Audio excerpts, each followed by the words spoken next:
Bonjour Frédéric, ça c'est la musique de Guillaume Dufay qui a été composée spécialement pour ce fameux dîner dont vous allez, ce banquet, que dis-je dîner, ce banquet exceptionnel dont vous allez nous parler. Oui, alors qu'est-ce qu'il a de particulier ce banquet de février 1454? Pour qu'on en parle encore aujourd'hui. Oui, vous avez raison, c'est une bonne question. D'abord, c'est fastueux.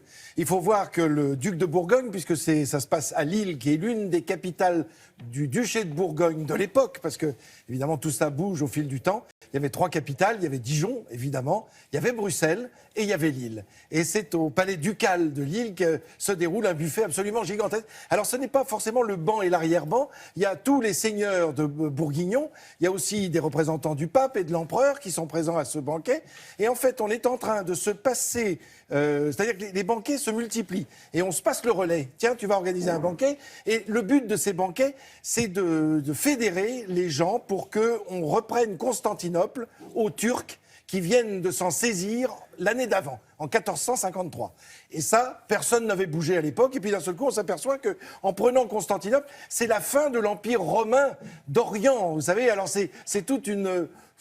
C'est vraiment une cathédrale qui s'effondre quand on apprend que ça disparaît complètement et que cet empire romain d'Orient n'existe plus au profit des Turcs qui s'installent à Constantinople. Qui règne à ce moment-là? Alors, en France, alors, on est entre Charles VI et Charles VII. D'accord. Donc, c'est surtout Charles VII, mais Charles VII, il est dans des soucis indescriptibles, puisque vous le savez, c'est Jeanne d'Arc qui va l'aider à reprendre son trône. Donc, on est vraiment dans c'est un des plus grands seigneurs de France que ce duc de Bourgogne, qui est le papa de Charles le Téméraire, c'est Philippe le Bon, et c'est un personnage haut en couleur, et il a évidemment la Toison d'Or, c'est lui qui a créé cet ordre de la Toison d'Or, et on le voit avec ce grand collier, cet ordre chevaleresque qui existe encore aujourd'hui, c'est l'un des rares qui existe depuis si longtemps, puisqu'il l'a créé dans les années 1430. Alors ce que je vous propose, c'est de regarder des images, on n'était pas là à l'époque évidemment, mais vous allez voir comment ce festin est assez extraordinaire, et qu'est-ce qui va se passer à la fin, c'est ça qui nous intéresse.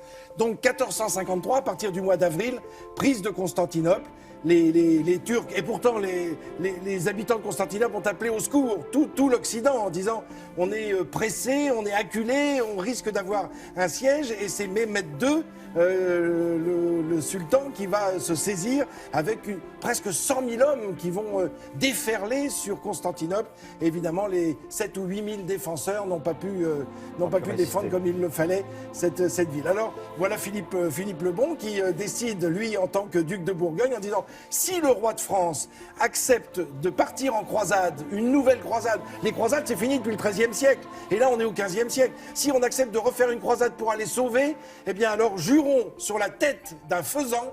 Voilà pourquoi ce banquet est appelé le vœu du faisan. Alors le faisan en question n'était pas vivant, il était mort, il est apporté à table. Regardez ces banquets absolument extraordinaires. On a installé des tréteaux, des tables dessus, car vous le savez, à l'époque, on est à l'extrême fin du Moyen-Âge et la salle à manger n'existe pas, donc on va dresser la table, c'est-à-dire on prend une planche que l'on met sur des tréteaux. Voilà pourquoi depuis on dit que l'on dresse la table, on installe de grandes nappes, et là on va manger, alors il va y avoir des plats assez extraordinaires, notamment beaucoup d'oiseaux, parce que les seigneurs de l'époque mangeaient principalement des oiseaux qui étaient les animaux qui étaient le plus près de Dieu. C'est très étonnant, on mangeait très peu de bœufs qui avaient les pieds sur terre, mais on mangeait beaucoup d'oiseaux, comme le paon, le cygne, et évidemment le faisan que l'on vient de voir. Il faudra du temps pour fédérer, si je puis dire, tout le monde, pour partir à Constantinople. Alors, en fait, à un moment, il y a un faisan avec un collier de diamants qui rentre pour être dévoré, pour être mangé par les convives. Et à ce moment-là, le duc de Bourgogne se lève et jure sur le faisan avec son épée, on l'a vu dans les images,